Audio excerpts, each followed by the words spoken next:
उसका शक मेरे ऊपर है, ये हो भी नहीं सकता क्योंकि मैं तो उसके हमसाए में रहने वाला हूँ।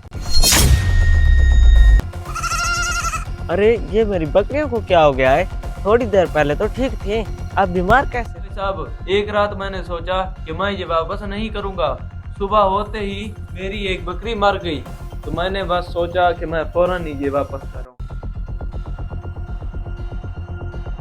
अरे ये दरवाजा कैसे खुला है? अरे सोने वाला संदूक कहाँ गया? ये हरकत किसी अपने की है। कोई और यहाँ आकर सोना कैसे चोरी कर सकता है? चलो 2 दिन खामोशी से देखता हूँ क्या करता है वो।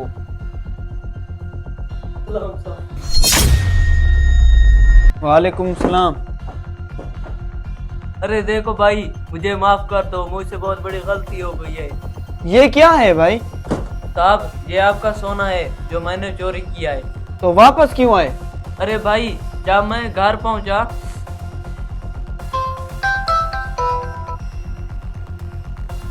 अस्सलाम वालेकुम। अच्छा ठीक है भाई, मैं आ रहा हूँ।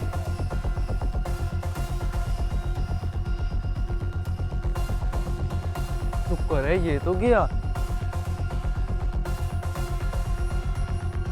हाँ, यही तो था वो संदूक।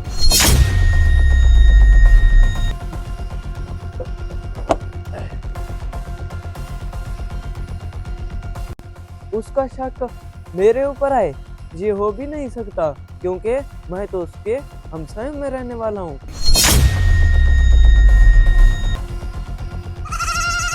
अरे ये मेरी बकरियों को क्या हो गया है? थोड़ी देर पहले तो ठीक थी, अब बीमार कैसे हो गई? अरे भाई, आज बहुत सारा सोना हाथ लगा है, आज हम अमीर हो जाएंगे। अरे बेवकूफ, ये तुमने क्या किया है? इसीलिए तो हमारी बकरियां सब बीमार हैं।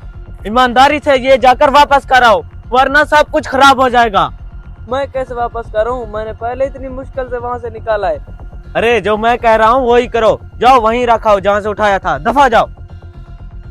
बस भाई साहब, एक रात मैंने सोचा कि मैं ये वापस नहीं करूँगा।